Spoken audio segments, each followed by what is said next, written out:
Hello and welcome to Hilarious User Reviews. I am Pete Overlook. You can find me at Overlook Cinema on Twitter. It's brought to you by the Ganja Gamers at the Ganja Gamers on Twitter. This has a 3.2 out of 10 score on IMDb, and it's pretty damn bad. It's another Happy Madison production. I feel like I could work my way through all these movies, and they have some great user reviews because these movies are terrible. So this movie is really about Nick Swartzen, who has a bowl cut, and he goes to Hollywood to become a porn star. And meanwhile, he has a very small penis. That's it. That's pretty much the plot. It sounds like something for a skit, but they made a whole movie out of it. And I have some really good reviews here, actually. Before that, I wanted to say it was directed by Tom Brady, and not that Tom Brady, a different Tom Brady. He did The Hot Chick, and he did The Comeback. Classy movies. Oh, also, going back, Nick Swartzen's parents were previously porn stars in this movie. 70s porn stars in movies like Farmer and the Stink, Welcome to the Smell, and Eat My Pie. Those are pretty good names for porn. That's what everyone really wants to see, especially Welcome to the Smell. So the first one here, it's 10 out of 10 from Chris Gibby, 12, from September 2011. 10 out of 10. Citizen Kane, Vertigo, Blade Runner, and now Bucky Larson. Certain films, a select few, can change the way you see the world. These are expressions of a collected effort that takes hundreds of professional artists, technicians, and engineers working towards the final goal, to produce the piece of cinema that truly touches the viewer. They may make the audience open their mind's eye and see the world around them for what it really is, or what it could be. Other directors and writers see this film and are inspired to raise their own standard even higher. Having never known one could produce a work of this quality, they know they must surpass it. If it is the last thing they could ever do, they must make something better than Bucky Larson. I sense some sarcasm in that one. A lot of these 10 out of 10 reviews have that. Here's another one. Here's another 10 out of 10 from RedmanArt 27, July 2018. 10 out of 10. What is wrong with you all? This is a 10. Sometimes I wonder if all you sadistic internet Nazis give Adam Sandler bad ratings because he is Jewish. This movie made me laugh so hard I was crying. I've not laughed that hard in many years. This alone warrants me to write this review. Nick Swartzen is so very funny to me, always. His performance in Blades of Glory was stellar. His Comedy Central stand-up appearance was pretty good. With some work, he could really be great at stand-up. Christina Ricci was great too. Her expressions were so convincing. She really made me think she was an all-American wholesome girl throughout the whole movie. Don Johnson was also so entertaining. His performance alone would have made this movie great. Kevin Nealon as Gary was just the icing on the cake. Interesting views here. I don't sense sarcasm on that. I think they truly do like it. And Nick Swartzen in the stand-up is funny. I don't like people saying it's like, oh, it could be better. It's way better than any of his acting. His stand-up is actually pretty quality. I feel bad that he's got to be stuck in the Adam Sandler stable. Getting back to some realistic reviews here. This is a 1 out of 10. Worst movie ever by JMKiff 14, September 2011. Awful. Dreadful. Total waste of time and film. Do not see this movie. I work in a movie theater, so I get to, parentheses, have to, watch every movie that comes out.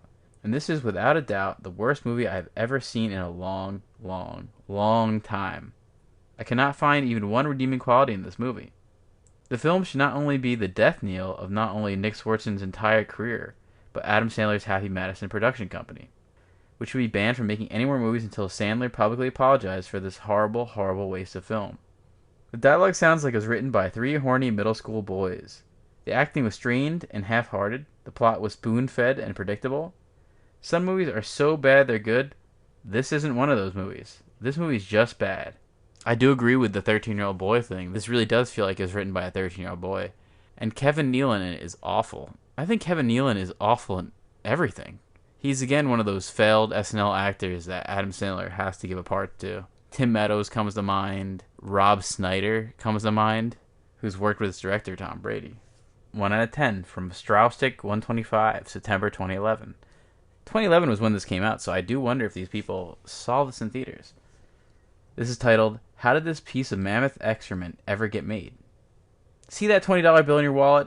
Wipe your ass with it instead of paying to see this movie. You will receive more amusement watching a feces-stained Jackson swirl around the bowl than watching this gross-out piece of water buffalo diarrhea. Not even an immature 13-year-old boy will find this film amusing.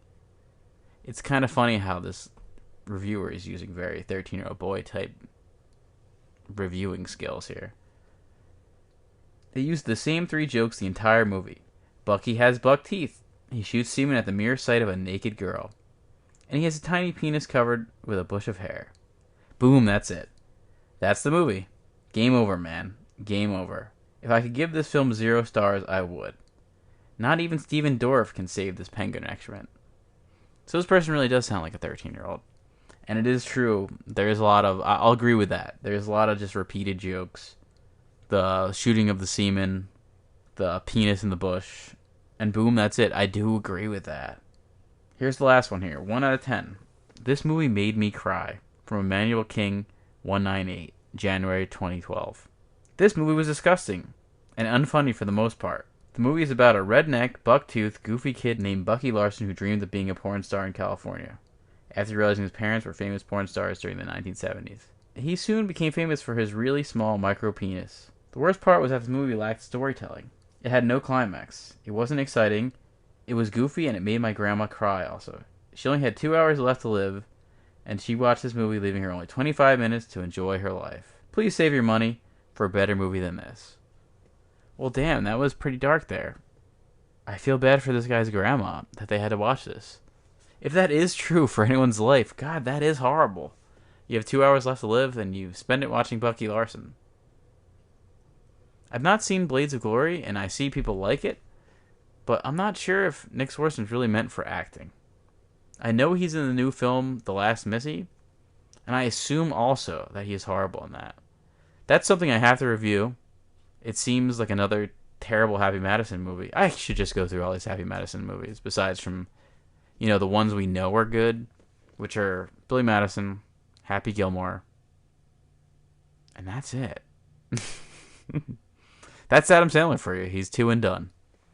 But definitely check out more of these episodes. You can find me at Overlook Cinema. I'm Pete Overlook. And this is brought to you by the Ganja Gamers, at the Ganja Gamers on Twitter. Be sure to subscribe on YouTube, Spotify, Apple Podcasts, anywhere where you get your podcasts.